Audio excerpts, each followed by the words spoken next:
Mechanical property of solids. इसमें हम solid के बारे में चर्चा करेंगे। सॉलिड के बारे में तो वैसे हम लोग बहुत पढ़ चुके हैं, लेकिन आज हम कुछ अलग तरीके से इसको पढ़ेंगे, ठीक है। तो आज हम स्टार्ट करने जा रहे हैं क्लास 11 फिजिक्स का mechanical property of solid. Starting करेंगे सॉलिड से। जैसा कि दोस्तों आपने चैप्टर पढ़ा होगा, क्लास 11 का ही एक चैप्टर है केमिस्ट्री का, जो हम लोगों ने पढ़ा था स्टेट ऑफ मैटर। उसमें भी हमने सॉलिड के बारे में काफी चर्चा की थी। सॉलिड के बारे में चर्चा की थी, वहां से भी थोड़ा पार्ट उठाएंगे और यहाँ पे बिल्कुल स्टार्टिंग से शुरुआत करेंगे। तो यहाँ देखते हैं सॉलिड के बारे में पढ़ना क्या। बेसिकली तो हम लोग जानते ही हैं दोस्तों कि सॉलिड जो होता है, सॉलिड एक डेफिनेट शेप रखता है, साइज रखता है और एक रिजिड बॉडी होता है। अब हम यहाँ पे रिजिड के बारे में थोड़ा एक्सप्लेन करेंगे। जैसे कि ये लिखा हुआ है,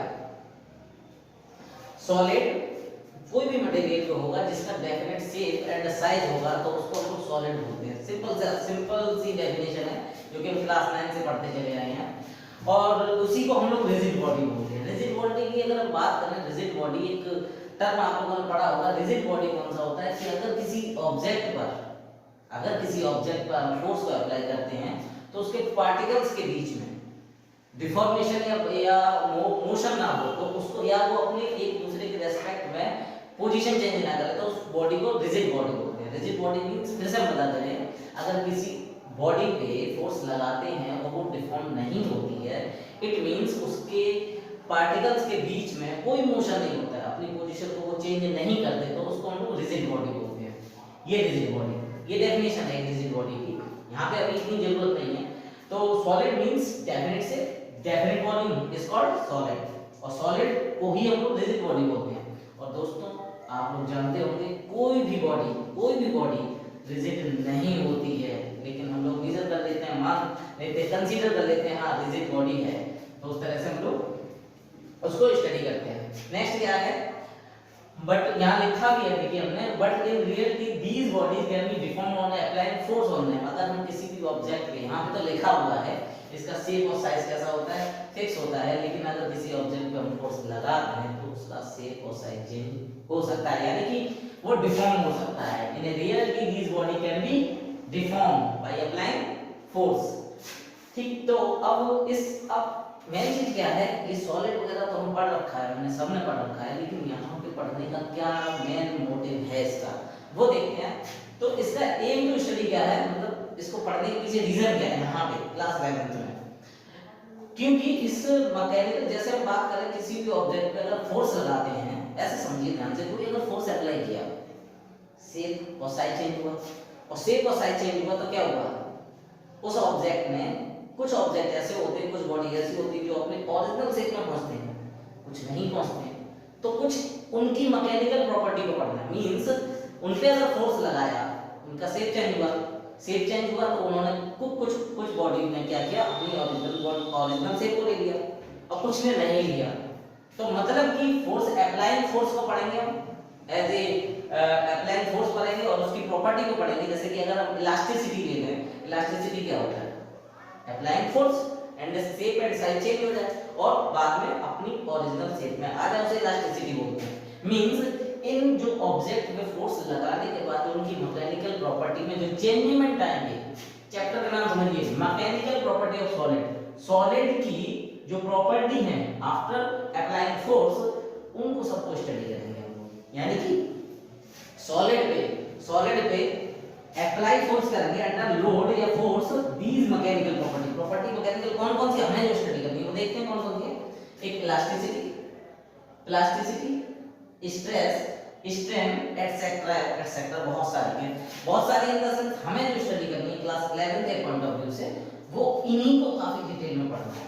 आप याद रखिए दोस्तों, स्ट्रेस स्ट्रेन पे तो पूरा चैप्टर ही वेस्ट है, हम एक करके पूरा डिटेल में पढ़ेंगे इसको, बिल्कुल डिटेल में, बिल्कुल बारीकी से।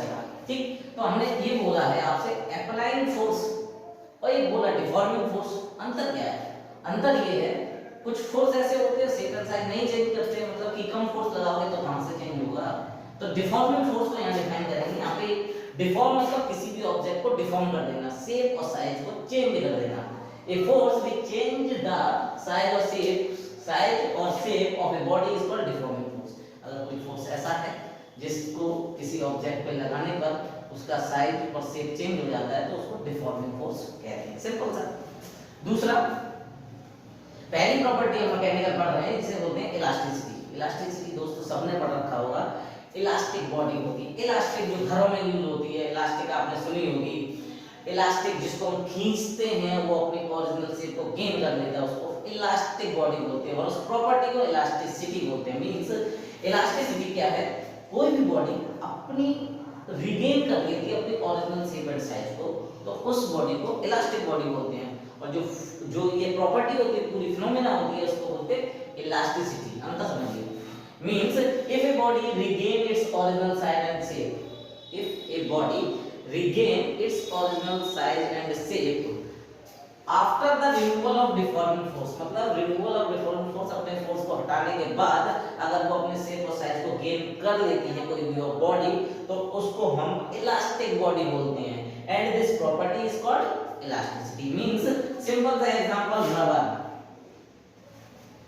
सबने पढ़ रखा होगा रबर। रबर का एग्जांपल होगा, वो रबर खींचने वाली चीज होती है, लेकिन वही चीज है रबर। रबर एक एग्जांपल हो गया किसका, इलास्टिक बॉडी का।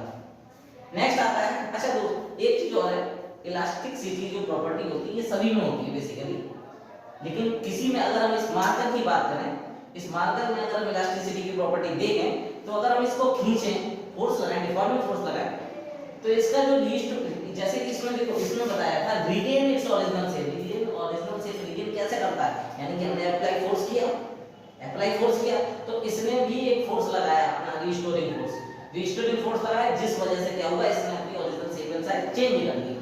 लेकिन अगर हम बोले कि रबर तो इलास्टिसिटी है, क्या हम बोले कि ये इलास्टिक बॉडी है? अगर हम चेक करें इसको और इसको, रबर को, तो इलास्टिक बॉडी कौन सी है? ये भी है इलास्टिक बॉडी, ये भी है, लेकिन इसकी इलास्टिसिटी बहुत ज्यादा है, इसके रिस्टोरिंग फोर्स इतना ज्यादा है कि वो उसको खींचने ही नहीं दे रहा है। यानी कि अगर हमसे पूछा जाए सिंपली, अभी हम जाएंगे डिटेल में, जाएंगे इलास्टिसिटी को और भी डिटेल पढ़ेंगे, तो इलास्टिक बॉडी तो सारी हो जाएंगी, जिस पे डिफॉर्मिंग फोर्स लगेगा वो तो अपनी शेप एंड साइज चेंज करेगा ही करेगा।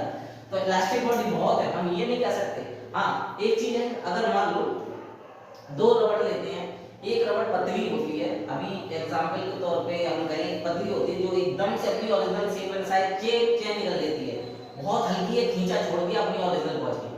कुछ रबर होती है जिसको खींचते टाइट लगती है, जो चौड़ी होती है इस टाइप से। जैसे एक रबर ले ली हमने, ये पतली सी, एक ले ली, ठीक, तो इसमें से इलास्टिसिटी प्रॉपर्टी, इलास्टिक बॉडी, मोर इलास्टिक बॉडी कौन सी होगी? अगर हम बोले इसको तो खींचेंगे, इसका तो फोर्स बहुत कम होगा, ये इलास्टिक।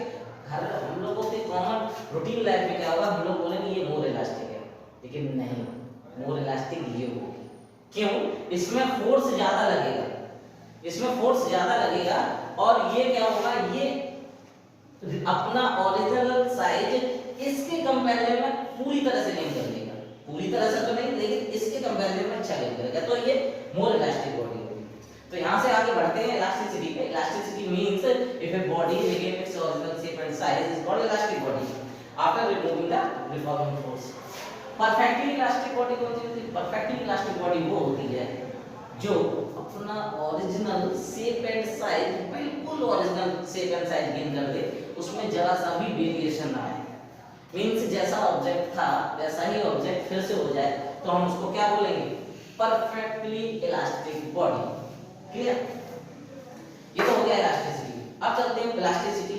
जस्ट अपोजिट, इसमें हमने बोला था if a body regain its original size and shape, तो उसको बोलते हैं after if a body regain it's original shape and size after removing the deforming forces called elasticity. इसमें क्या हुआ? इसमें if a body does not regain, अपनी original shape and size को रिगेन ना कर सके after removing the deforming force is called plastic body. याद रखिए, if a body does not regain its original size and shape even after removal of the deforming force, याद रखिएगा दोस्तों, यहाँ पे फोर्स नहीं यूज करना है, हर जगह शब्द यूज करना है कौन सा? Deforming force. It is said to be a plastic body and these property are called plasticity. Plasticity का एग्जांपल अगर हम देखें, तो प्लास्टिसिटी का एग्जांपल यहाँ तो दिख सकता है च्युइंगम। च्युइंगम भी आप देखिए, एक बार दबा देंगे तो क्या होगा? अपने ओरिजिनल शेप एंड साइज में नहीं आएगा। अगर हम खाने की उसकी बात करें, आटे की बात करें, आटा गूंथा हुआ जो होता है, उसको भी अगर हम देखें दबाएं तो अपनी ओरिजिनल सेकंड साइज पे नहीं जाता, वो भी एक तरह की प्लास्टिक बॉडी है, ठीक है। तो यहाँ पे एग्जांपल परफेक्टली इलास्टिक कौन सी होगी, वही जो बिल्कुल भी टेंड ना करे अपनी ओरिजिनल शेप एंड साइज के लिए, तो उसको परफेक्टली इलास्टिक बोलेंगे। मतलब कि जैसे कि मान लो ये जो च्युइंगम थी, इसको हमने फोर्स लगाया और ये हल्का सा मूवमेंट हुआ होगा अपनी ओरिजिनल शेप एंड साइज के लिए, लेकिन जो परफेक्टली प्लास्टिक होगी वो जरा सा भी मूव नहीं करेगी अपनी ओरिजिनल शेप एंड साइज को रीगेन करने के लिए।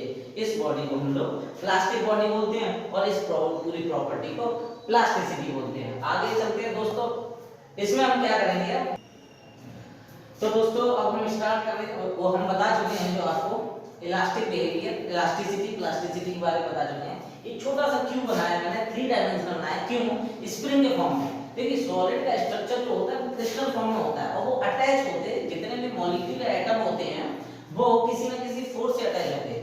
आपको पता होना चाहिए, एक जस्ट एक पॉइंट ऑफ व्यू बता रहा हूं, जैसे कि कोई एटम, कोई एक सॉलिड है, दो सॉलिड के बीच में जो एटम होते हैं, जैसे मान लो इसे ए ले लें या इसे बी ले लें, तो इनके बीच की जो डिस्टेंस होती है उसे इंटरमॉलिक्यूलर डिस्टेंस बोलते हैं। इंटरमॉलिक्यूलर डिस्टेंस याद रखिए, यहां लिख दे रहा हूं मैं, इंटरमॉलिक्यूलर डिस्टेंस। राइटिंग थोड़ी अच्छी नहीं है लेकिन आप समझ जाइएगा। इंटरमॉलिक्यूलर डिस्टेंस होती है, ये होती है लगभग 10⁻⁸ सेंटीमीटर। याद रखिए ये इतनी कम होती है कि आप खुद अंदाजा लगाएं, जब इतनी कम डिस्टेंस है तो इनके बीच जो फोर्स ऑफ अट्रैक्शन कितना ज्यादा होगा।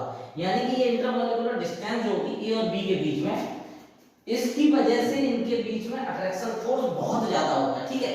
तो हमने क्या बताया, इनके बीच में इंटरमॉलिक्यूलर फोर्स ऑफ अट्रैक्शन काम करता है। जैसे कि ये अरेंजमेंट मैंने दिखाया इलास्टिक बिहेवियर का, देखिए ये जो बॉल्स हैं, ये बॉल्स, ये 4 बॉल्स दिखाई हैं हमने, ये बेसिकली इतना दूर नहीं होती है, वो हमने समझाने के लिए इतना दूर लगाया। और यहाँ पे देखिए बीच में मैंने स्प्रिंग से कनेक्ट किया, ये स्प्रिंग्स हैं, ये देखिए ये स्प्रिंग्स हैं जिससे ये कनेक्ट है। स्प्रिंग से कनेक्ट क्यों किया, क्योंकि मान के चलिए जैसे कि मान लिया हमने डिफॉर्मिंग फोर्स अप्लाई किया किसी भी एक स्प्रिंग, किसी भी एक बॉल पे, ये मॉलिक्यूल्स हैं हमारे, ये मॉलिक्यूल्स हैं, अभी ये इक्विलिब्रियम की पोजीशन पे, इक्विलिब्रियम का मतलब क्या होता है, बैलेंस कंडीशन में, अभी ये बैलेंस कंडीशन में। जैसे ही हमने इस पे एक डिफॉर्मिंग फोर्स अप्लाई किया, एक डिफॉर्मिंग फोर्स अप्लाई करने से क्या होगा, अगर मान के चलिए इस पर डिफॉर्मिंग फोर्स एक पे आता है तो ये क्या करेगा, इसका फोर्स डाइवर्ट होगा नीचे वाली स्प्रिंग पर और ये डिस्प्लेस कर देगा अपनी मीन पोजीशन को, और ये इधर का, अब ये स्प्रिंग की तरह बिहेवियर कर रहा है, इस पर फोर्स लगने का मतलब है ये इधर भी फोर्स डाइवर्ट होगा, इसका इस डायरेक्शन में भी फोर्स डाइवर्ट होगा, और ये फोर्स जब इस पे लगेगा तो ये भी डाइवर्ट होगा, और ये इसकी वजह से ये इधर भी डाइवर्ट होगा। मींस जितने भी मॉलिक्यूल्स या एटम्स हैं, एक डिफॉर्मिंग फोर्स की वजह से ये अपनी मीन पोजीशन को चेंज कर देंगे, और जैसे ही डिफॉर्मिंग फोर्स हटाएंगे ये स्प्रिंग अपनी जगह इनको ले जाने के लिए एक रीस्टोरिंग फोर्स अप्लाई करेंगे, और ये अपनी रीस्टोरिंग फोर्स के जरिए अपनी रीगेन कर लेंगे अपने ओरिजिनल पोजीशन को। ये केवल और केवल ये 3 डायमेंशनल स्ट्रक्चर समझाने के लिए बताया गया है कि इलास्टिक बिहेवियर सॉलिड का किस तरह होता है। एक क्यूब 3 डायमेंशन बनाइए, उनको स्प्रिंग की जगह कनेक्ट कर दीजिए, और एक्सप्लेनेशन मैंने देखो बता ही दिया, उसको लिखने के लिए आप ज्यादा बढ़ा चढ़ा के भी लिख सकते हैं कि किसी भी एक डिफॉर्मिंग फोर्स से जब किसी एक बॉल पे या मॉलिक्यूल्स पे अप्लाई किया जाता है फोर्स, तो उसकी वजह से वो अपनी मीन पोजीशन को डिसबैलेंस कर देता है, और उसकी मीन पोजीशन की वजह से ये फोर्स डाइवर्ट हो जाता है चारों तरफ, और जिसकी वजह से सभी की मीन पोजीशन बैलेंस बिगड़ जाता है। और जैसे ही डिफॉर्मिंग फोर्स हटाते हैं ये स्प्रिंग इनको अपनी जगह रीसेट कर देता है, रीगेन करवा देते हैं इसकी ओरिजिनल पोजीशन को, ठीक है। तो ये है तुम्हारा 3 dimensional structure of elastic behaviour of solid. अब एक चीज और दोस्तों, ये जब तक फोर्स नहीं लगा है तब तक इसको बोलेंगे इक्विलिब्रियम पोजीशन, मतलब कि इनकी जो पोजीशन है वो फिक्स है।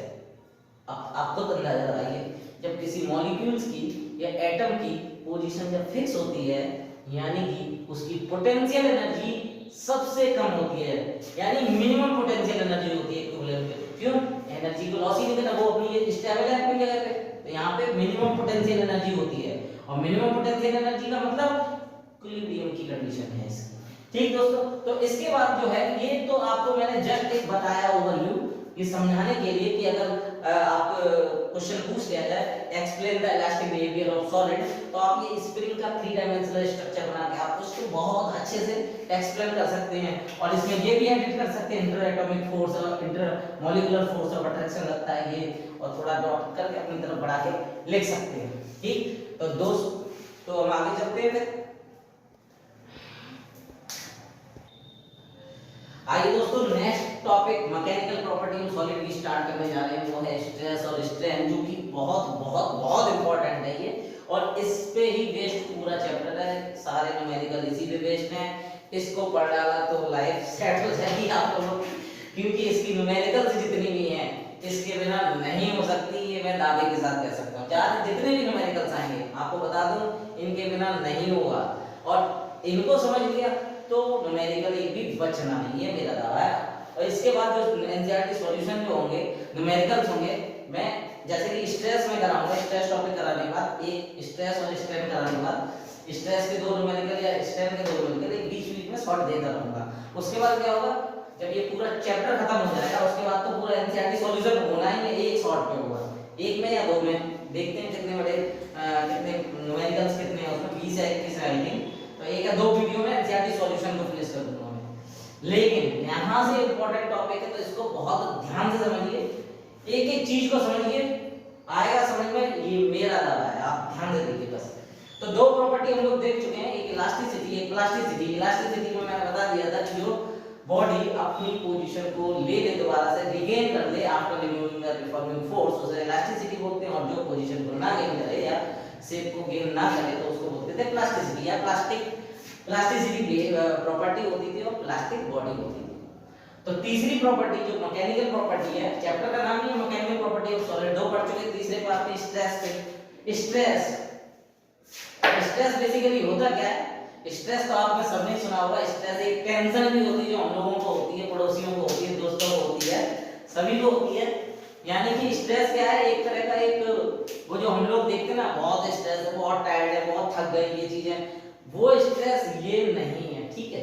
तो उसको इससे कंपेयर ना कीजिएगा, ये कोई स्ट्रेस है जो कि एक फोर्स के फॉर्म में है, फोर्स के फॉर्म में, आप समझिए जाइए। यहाँ पे चैप्टर जो पढ़ रहे हैं मैकेनिकल प्रॉपर्टी ऑफ सॉलिड में हम स्ट्रेस को पकड़ेंगे, ठीक, और यही स्ट्रेस फ्लूइड में जब जाएगा तो ये प्रेशर में कन्वर्ट हो जाएगा, थ्रस्ट में कन्वर्ट हो जाएगा, थ्रस्ट में, वहां पे थ्रस्ट नाम से यूज करेंगे, ठीक है।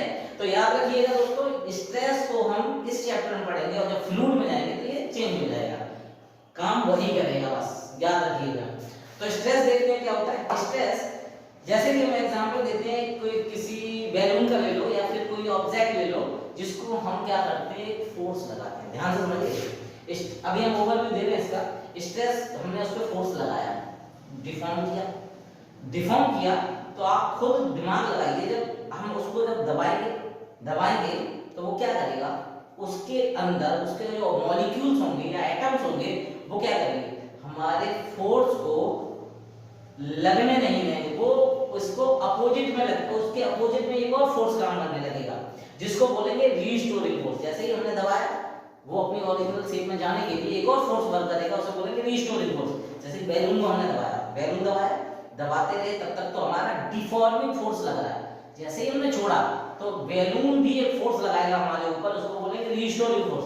मतलब कि अपनी पोजीशन को, अपने शेप और साइज को वो रिगेन करने के लिए एक फोर्स लगाएगा जिसको बोलेंगे रीस्टोरिंग फोर्स। और restoring force per unit area is called stress. ये मैंने एक्सप्लेन इसीलिए किया क्योंकि रीस्टोरिंग फोर्स भी पता होना चाहिए। रीस्टोरिंग फोर्स ऑब्जेक्ट लगाता है डिफॉर्मिंग फोर्स के अगेंस्ट, यानी कि डिफॉर्मिंग फोर्स जब हम अप्लाई करते हैं तो रीस्टोरिंग फोर्स जस्ट उसके अपोजिट एक फोर्स लगता है पर यूनिट एरिया, उसको हम लोग स्ट्रेस बोलते हैं। इससे सिंपल लैंग्वेज नहीं हो सकती। यानी कि अगर आपको बहुत छोटे में बोले, रीस्टोरिंग फोर्स को अगर हम F से ले लें और एरिया को A से ले लें तो फोर्स पर यूनिट एरिया जो होगा, restoring force per unit area is called stress. बस एक लाइन में, restoring force per unit area is called stress, simple language में। अब बस 2 चीजें और समझिए, डिफॉर्मिंग फोर्स जो होता है, अगर मान के चलो ये अप्लाइड किया इस डायरेक्शन में, ए टू बी अप्लाई किया, stress sorry deforming force apply किया इधर ए टू बी, तो रिस्टोरिंग फोर्स हमेशा बी टू ए होगा, यानी कि बी से ए की तरफ होगा, हमेशा अपोजिट होता है डिफॉर्मिंग फोर्स के, रिस्टोरिंग फोर्स हमेशा अपोजिट होता है। ठीक, अब दोस्तों आपको ये समझ में आ रहा होगा, कहीं ना कहीं मुझे आपने पढ़ रखा होगा, फोर्स अपॉन एरिया तो कहीं सुना होगा, लग रहा होगा आपको, कहीं ना कहीं तो सुना ही होगा। याद कीजिए, थोड़ा दिमाग लगाइए, अपने दिमाग के घोड़े को दौड़ाइए और बताइए कहाँ पे लगता है, सोचिए। फोर्स अपॉन एरिया याद कीजिए, थोड़ा क्लिक कीजिए, 9th 10th 11th 12th सब 11 से लेके पीछे भी पढ़ रखा होगा। फोर्स अपॉन एरिया क्या होता है, सोचिए जरा। ये आपका फॉर्मूला आपने पढ़ रखा है, ये प्रेशर का भी फॉर्मूला होता है, यानी कि ये अगर देखा जाए ये प्रेशर का भी फॉर्मूला होता है। लेकिन जब ये प्रेशर का फॉर्मूला होता है तो यहाँ पे इसकी जरूरत क्यों पड़ गई? क्योंकि प्रेशर का फॉर्मूला जो होता था वो force per unit area, applied force per unit area होता था।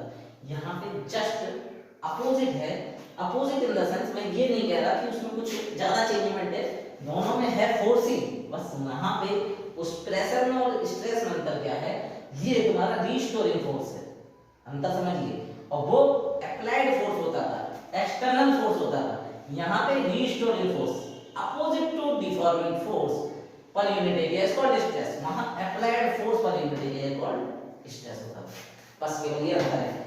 अब आप बात करते हैं स्ट्रेस पे। अभी देखो भाई स्ट्रेस को हम और डिफाइन करेंगे, अभी इसको छोड़ने वाले नहीं है, अभी स्ट्रेस के हम केवल ओवरव्यू दे रहे हैं, उसके बाद स्ट्रेस को केवल स्ट्रेस का फिर एक्सप्लेनेशन होगा, फिर इन तीनों का सबका करा जाएगा, अभी केवल ओवरव्यू दिया जा रहा है। स्ट्रेस के तीन टाइप होते हैं, नॉर्मल स्ट्रेस या लॉन्गिट्यूडनल, इसका नाम है नॉर्मल या लॉन्गिट्यूडनल, दूसरा टेंजेंशियल या शेयरिंग स्ट्रेस, तीसरा हाइड्रोलिक या बल्क स्ट्रेस। ये तीन टाइप के होते हैं, टेंजेंशियल स्ट्रेस या लॉन्गिट्यूडनल स्ट्रेस। यहाँ पे मैंने क्या बताया, ये फोर्स है, फोर्स अपॉन एरिया, यानी कि अब फोर्स अपॉन एरिया हम कहाँ लगाने वाले हैं, लॉन्गिट्यूडनल, मतलब कि लेंथ वाइज। एक अगर हम बात करें, कोई एक मार्कर को ले लेते हैं, इस पे अगर हम स्ट्रेस लगाएं, इसको दो तरीके से तोड़ दें, यानी कि हम स्ट्रेस यानी फोर्स लगाएं ऊपर से तो डिफॉर्मिंग फोर्स ऊपर की तरफ लगेगा, लेकिन इसका इनका जो स्ट्रेस वो जो होता है, इलास्टिसिटी होती है इतनी ज्यादा होती है, ये फोर्स ही नहीं लग पाता है, जो हमें दिखता ही नहीं है। यानी कि इसके स्ट्रेस को, नॉर्मल स्ट्रेस को दो टाइप से डिवाइड किया गया, नॉर्मल मतलब लॉन्गिट्यूडनल, लॉन्गिट्यूडनल का मतलब लेंथ वाइज, ठीक, आपने पढ़ा होगा लैटिट्यूड लॉन्गिट्यूड। लॉन्गिट्यूडनल मतलब कि अगर हम इसको ऐसे दबाते हैं ऊपर से या इसको खींचते हैं लेंथ वाइज, यानी कि ये दो तरीका होता है, एक होता है टेंसाइल स्ट्रेस, एक होता है कंप्रेसिव स्ट्रेस, कंप्रेसिव सॉरी या कंप्रेसिव लिख देना था, कंप्रेसिव स्ट्रेस। तो इसका अब टेंसाइल में क्या होता है, इसमें लेंथ को बढ़ा देते हैं, यानी कि यहाँ पे जो लेंथ होती थी वहां पे फोर्स ऊपर की तरफ लगता है, टेंसाइल स्ट्रेस में, टेंसाइल स्ट्रेस में फोर्स होता है लॉन्गिट्यूड में लगता है ऊपर की तरफ, कंप्रेसिव स्ट्रेस में फोर्स नीचे की तरफ लगता है। आप बेफिक्र रहिए, इसको एक्सप्लेन करूंगा मैं अलग से। नेक्स्ट होता है टेंजेंशियल स्ट्रेस। टेंजेंशियल स्ट्रेस क्या होता है, टेंजेंशियल का एक और नाम है शेयरिंग स्ट्रेस।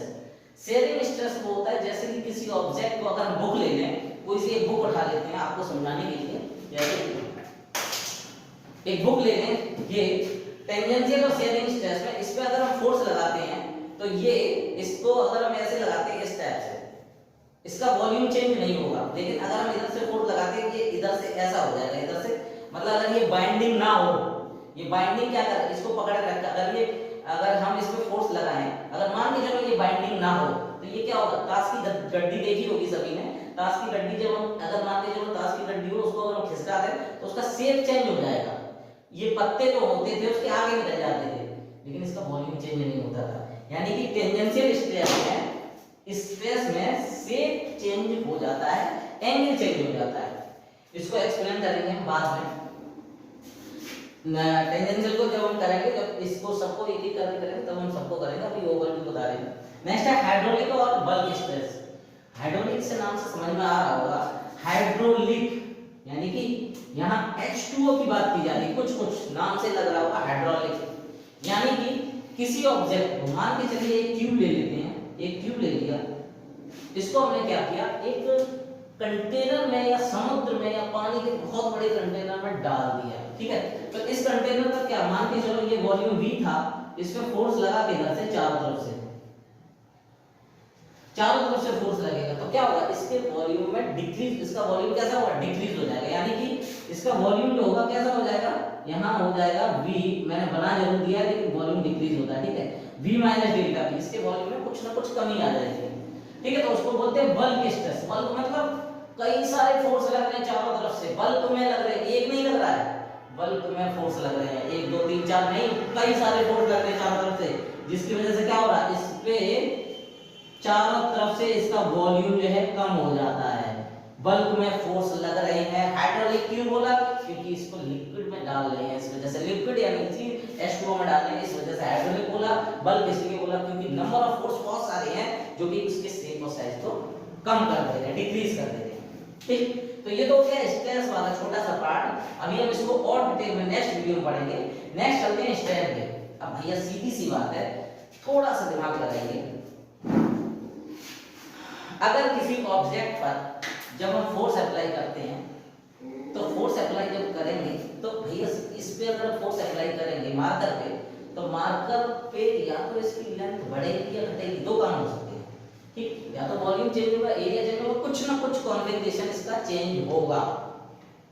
इस स्ट्रेस की वजह से जो इस मार्कर पर या इस ऑब्जेक्ट पर जो चेंजमेंट आएगा, जो इसकी डायमेंशन चेंज होगी, जो इसका शेप चेंज होगा, जो इसकी लेंथ चेंज होगी, जो इसका वॉल्यूम एरिया कुछ भी जो भी इसे पैरामीटर वो चेंज होंगे, उसको स्ट्रेन बोलते हैं। यानी कि किसी भी अप्लाइड फोर्स स्ट्रेस की वजह से अगर किसी भी ऑब्जेक्ट पर हम फोर्स अप्लाई कर देते हैं, तो जो इसकी डायमेंशन में चेंजमेंट आएगा, इसके कॉन्फ़िगरेशन में जो चेंजमेंट आएगा, उसी को स्ट्रेन कहते हैं। एक लाइन में definition, change in configuration with respect to its original configuration is called strain. एक लाइन, ठीक। अब हम बात करते हैं, देखिए जैसे कि मान लो एक ऑब्जेक्ट, इसी मार्कर की बात करते हैं, मार्कर से अच्छा एग्जांपल नहीं, इसकी लेंथ मान लो 10 सेंटीमीटर है, इसको लेंथ को हमने बढ़ा दिया, ठीक। इसकी लेंथ हो गई अब कितनी, 12 सेंटीमीटर, पहले कितनी थी 10 सेंटीमीटर, अब कितनी हो गई 12 सेंटीमीटर, 12 सेंटीमीटर, 10 सेंटीमीटर थी मार्कर की लेंथ, हमने क्या किया, स्ट्रेस अप्लाई किया, स्ट्रेस अप्लाई किया तो कितना हो गया 12 सेंटीमीटर, अब 12 सेंटीमीटर हो गया, कितना चेंजमेंट आया, यानी कि ये जो थी इसको मान लेते हैं L, और ये चेंजमेंट कितना है L plus delta L, clear. यानी कि यहाँ पे चेंजमेंट कितना आ रहा है, यहाँ पे चेंजमेंट हमने डेल्टा L दिया, डेल्टा L कितना चेंज हो रहा है 2 सेंटीमीटर, यानी कि यहाँ पे हो गया 2 सेंटीमीटर चेंजमेंट, यानी 10 से 12 हो रहा है, यानी कि 2 का चेंजमेंट हो रहा है, 2 सेंटीमीटर का चेंजमेंट हो रहा है। ओरिजिनल में कितनी थी 10 सेंटीमीटर, यानी कि change in configuration upon original configuration, यानी कि 2 centimetre upon 10 centimetre is called strain, या फिर इसको ऐसे लिख दें delta L upon L is called strain. एक सिंपल लाइन में चेंज इन कॉन्फ़िगरेशन, जैसे कि मान लो 10 सेंटीमीटर से 12 घटी, यानी कितनी बढ़ेगी 2 सेंटीमीटर, 2 सेंटीमीटर अपॉन 10 सेंटीमीटर, 10 से 12 2 centimetre upon 10 centimetre is called strain. याद रखना दोस्तों, change in configuration upon original configuration is called strain. इसके भी 3 टाइप होते हैं, एक होता है लॉन्गिट्यूडिनल स्ट्रेन, एक होता है वॉल्यूमेट्रिक, एक होता है शेयरिंग स्ट्रेन। जैसा कि नाम से इनसे कुछ मिलते हुए हैं, तो यहाँ पे क्या लॉन्गिट्यूडिनल में क्या होता है, लॉन्गिट्यूडिनल में जो चेंजमेंट आता है कॉन्फ़िगरेशन में वो आता है लेंथ में चेंजमेंट आता है, यानी कि लेंथ या तो इंक्रीज होगी या डिक्रीज होगी, वो आएगा लॉन्गिट्यूडिनल स्ट्रेन में, यानी कि जो चेंजमेंट आएगा कॉन्फ़िगरेशन अपॉन ओरिजिनल कॉन्फ़िगरेशन। दूसरा वॉल्यूमेट्रिक में क्या होगा, अगर मान के चलो हमने किसी ऑब्जेक्ट पर स्ट्रेस इस तरह से लगाया कि उसके स्ट्रेन में वॉल्यूम में चेंज आया, यानी कि कोई अगर ऑब्जेक्ट है उसको हमने चेंज किया, उसका वॉल्यूम पहले था 10 मीटर क्यूब, या सॉरी अगर उसका वॉल्यूम था V और चेंज होने के बाद उसका वॉल्यूम हो गया V प्लस डेल्टा V, तो उसका जो वॉल्यूमेट्रिक स्ट्रेन जो होगा वो कितना हो जाएगा delta V upon original volume, ये हो जाएगा तुम्हारा वॉल्यूमेट्रिक स्ट्रेन। इसी तरह शेयरिंग स्ट्रेन की बात करें तो इसमें जो एंगल में चेंजमेंट आएगा जो भी ऑब्जेक्ट के एंगल में चेंजमेंट आएगा उसको हम लोग सेविंग स्ट्रेन बोलेंगे। तो दोस्तों याद रखिएगा ये सारे टॉपिक अभी मैं एक्सप्लेन फिर से करूंगा नेक्स्ट वीडियो में। अभी तो मैंने जस्ट ओवरव्यू दिया इस चैप्टर का कि स्ट्रेस स्ट्रेन होते क्या बेसिकली। अभी तो इन पे पूरी महाभारत बाकी है, इन पे पूरी वो लैंग्वेज वो सारे न्यूमेरिकल बाकी है, इन पे तो सारा पूरा चैप्टर इन्हीं के कंधों पे टटा हुआ है। आप ये समझ लीजिए, ठीक है। उसके बाद एक और आएंगे हुक्स लॉ, हुक्स की वजह से एक और निकल के आएंगे Young's modulus, elasticity of modulus, ये सब पढ़ेंगे, इनको अच्छे से पढ़ेंगे बहुत। और ये सारे टॉपिक जो है ना स्ट्रेस के डिवाइड, इनको हम और अच्छे से पढ़ने वाले हैं नेक्स्ट वीडियो में। तो इनको समझने के लिए अभी तो मैंने ओवरव्यू दिया, नेक्स्ट वीडियो में हम इनको और एक्सप्लेन करेंगे। तो इसको आप स्क्रीनशॉट से ले लें या फिर जैसे चाहे वैसे समझें। बस अगर ना समझ में आए कमेंट सेक्शन में जरूर बताएं, और ये बताएं कि कौन सी चीज आपको कमी लगी, उसमें हम अपना इंप्रूवमेंट करेंगे। और नेक्स्ट वीडियो के लिए आप हमारे चैनल से जुड़े रहिए, लाइक कीजिए, सब्सक्राइब कीजिए। धन्यवाद।